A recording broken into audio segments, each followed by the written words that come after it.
সরকার এই কৃষি কার্ড দিচ্ছে, বেকার ভাতা দিচ্ছে, অমুক ভাতা দিচ্ছে, তুমুক ভাতা দিচ্ছে, ফ্যামিলি কার্ড দিচ্ছে।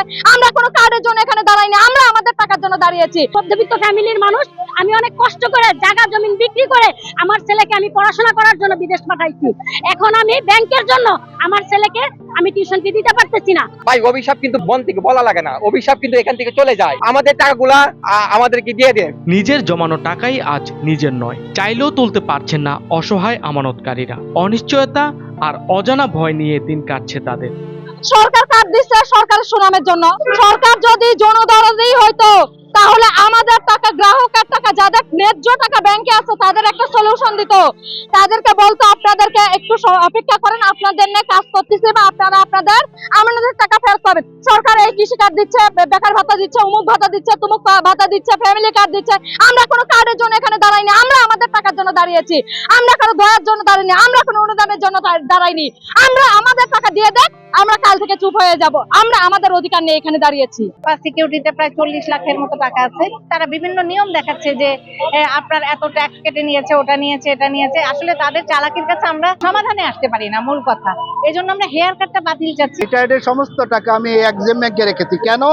যে এটা একটা শরিয়া ভিত্তিক ব্যাংক। কিন্তু আমরা যারা একনিষ্ঠ আমানতকারী, আমাদের মতন এখানে ম্যাক্সিমাম 76 লক্ষ আমানতকারী, ব্যাংকেই তো রেখেছি।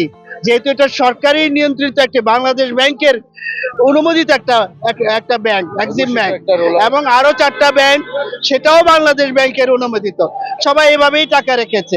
আমি আমার ছেলের জন্য টিউশন ফি পাঠাতে পারছি না। আমার ছেলে অস্ট্রেলিয়াতে লেখাপড়া করে, ওই স্কলারশিপের মাধ্যমে অস্ট্রেলিয়াতে গেছে। তো আমি আমার ছেলের টিউশন ফি দিতে পারতেছি না। আমি একবার না দুইবার করে আমি ব্রাঞ্চে দুইবার করে অ্যাপ্লিকেশন দিয়েছি, হেড ব্রাঞ্চ বরাবর।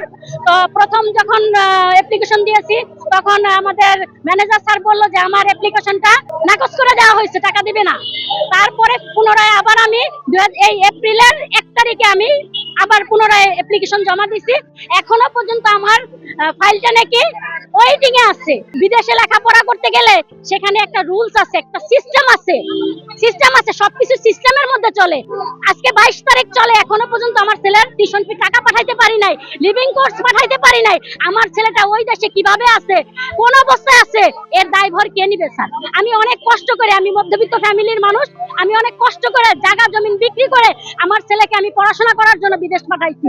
এখন আমি ব্যাংকের জন্য আমার ছেলেকে আমি টিউশন ফি দিতে পারতেছি না। এই 75 লক্ষ গ্রাহকের হৃদয়ের আর্তনাদ, কান্না, চোখের জল, আমাদের হৃদয় বিদারক কথাগুলা তাদের কানে কি, তারা কি শুনতে পাচ্ছে না? কিন্তু যখন এটা শুনবে না ভাই, অভিশাপ কিন্তু মন থেকে বলা লাগে না, অভিশাপ কিন্তু এখান থেকে চলে যায়। তো যারা এই ব্যাংক লুটপাটের সাথে জড়িত, আমি তাদেরকে বলবো যে আপনারা এখনো সময় আছে। আমাদের টাকাগুলা আপনারা যেভাবে ভালো মনে করেন আমাদেরকে দিয়ে দেন, ফিরিয়ে দেন। আমরা যেন কোনো বৈষম্যের শিকার যাতে না হই। জীবনের সঞ্চয় ফেরত পাওয়ার অপেক্ষায় দিন গুনছেন আমানতকারীরা। তাদের একটাই দাবি, একটাই আশা, নিজেদের কষ্টার্জিত টাকাটা ফিরে পাওয়া। আর তা না হলে এই নীরব খুবই রূপ নিতে পারে আরো কঠোর আন্দোলনে। ডাকপাখি নিউজ, ঢাকা।